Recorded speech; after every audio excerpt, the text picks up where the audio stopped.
তারই ধারাবাহিকতায় বিশেষ করে আমরা এখানে যারা আজকে একত্রিত হয়েছি চট্টগ্রাম দক্ষিণ জেলার ব্যস্ততম সড়ক পিএবি সড়কে। এই পিএবি সড়কের চট্টগ্রামের দক্ষিণ প্রান্তে শাহ আমানত ব্রিজ পার হয়ে দক্ষিণে তৈলাদ্বীপ ব্রিজ পর্যন্ত যে সড়কটি আছে এটাকে পিএবি সড়ক বলা হয়। এই পিএবি সড়কে প্রতিনিয়ত ঘটছে নানান ধরনের সড়ক দুর্ঘটনা, বিশেষ করে বাস ড্রাইভারদের বেপরোয়া গাড়ি চালানোর কারণে। তার মধ্যে কয়েকটি উল্লেখযোগ্য গাড়ি হচ্ছে এসআর পরিবহন, এসআলম পরিবহন এবং বাসকারী সুপার সার্ভিস। এই চালকগুলো যখন স্টার্টিংয়ে বসে মনে হয় না তারা গাড়ি চালায়, তারা নিজেকে তখন পাইলট মনে করে। এই ছোট্ট রাস্তায় তারা নিজেকে এমনভাবে গাড়ি চালায় যে রাস্তায় আর কোনো মানুষ আছে কিনা তারা সেটা মনে করে না, তারা বেপরোয়া হয়ে যায়। যার কারণে এখানে হিসাব করলে অসংখ্য নজির আছে, ছোট বাচ্চা থেকে শুরু করে গৃহপালিত পশু থেকে শুরু করে ঘরের বধূ, বৃদ্ধ মহিলা, বৃদ্ধ বাবা পর্যন্ত নিরাপদ নাই এই সড়ক দুর্ঘটনায়। আমার সামনে দেখতে পাচ্ছেন আরো কয়েকজন রোগী এখানে আছে, যারা এই যে ছোট একটা বাচ্চা, 7 মাসের বাচ্চা, কত নির্মম পরিভাষ। এই ছোট্ট বাচ্চা তার মাকে হারিয়েছে বিগত 3 দিন আগে। তার মা দুনিয়া থেকে চলে গেছেন এই এসআর পরিবহনের ধাক্কায়। 29শে রমজান ঈদকে সামনে রেখে পরিবার নিয়ে তাদের স্বাচ্ছন্দ্যবোধ ঈদ করার স্বপ্ন নিয়ে যারা এই পরিবারটি রাস্তায় এসেছিল, গাড়ি নিয়ে যাচ্ছিল, পেছন থেকে এসআর পরিবহন ধাক্কা দেয়। শুধু ধাক্কা দেয় তা নয়, ধাক্কা দিয়ে যদি সে মানবতার খাতিরে যদি একটু দাঁড়াতো তাহলে হয়তো এই ছোট্ট বাচ্চার মা বেঁচে যেত। কিন্তু দুঃখের বিষয়, সে ধাক্কা দিয়ে ক্লান্ত হয়নি। ঘাতক ড্রাইভার ধাক্কা দিয়ে ওই প্যাসেঞ্জার পড়ে যাওয়ার পর ওই প্যাসেঞ্জারের উপর, আমার ওই বোনের উপর গাড়ি চালিয়ে চলে যায়, তাকে স্পট ডেথ করতে বাধ্য করে।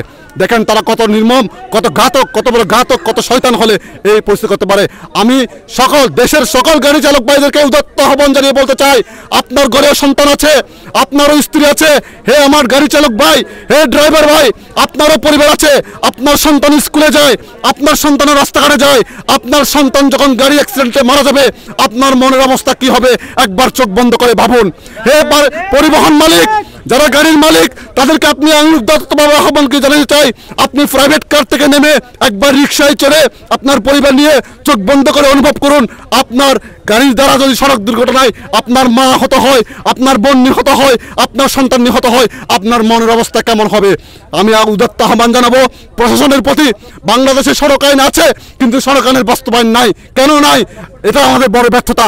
সড়ক আইন বাস্তবায়ন চাই, নিরাপদ সড়ক চাই, আর কোনো সড়ক দুর্ঘটনা আমরা চাই না। এর প্রতিবাদে আজকের এই মানববন্ধন যারা করছেন তাদেরকে আমি ধন্যবাদ জানাচ্ছি। শুধু এই মানববন্ধন আজকে নয়, এই মানববন্ধন ধারাবাহিকভাবে চলবে।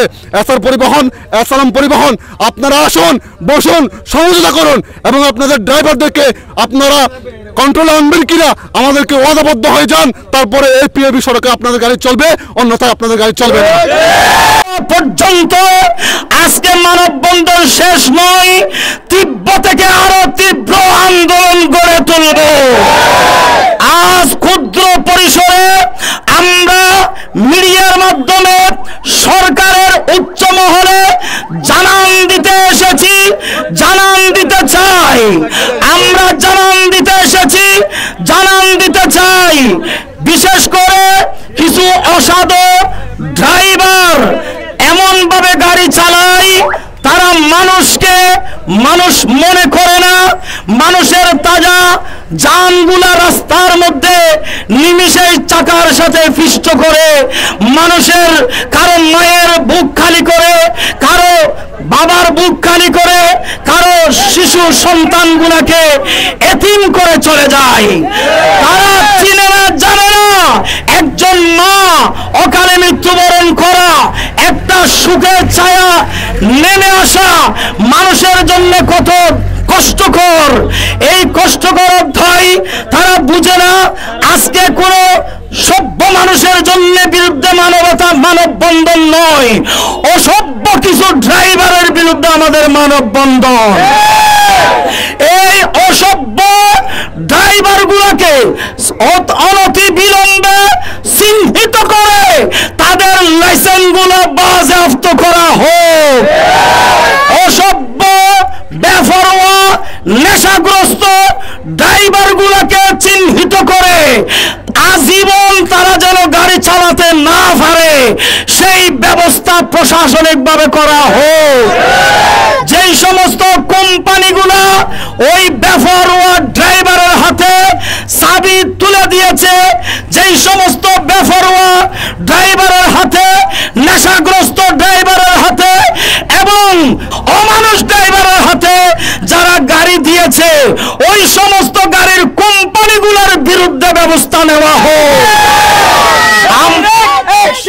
Action to action! Direct action! আমার বোন মারলো কেন? আমার বোন মারলো কেন?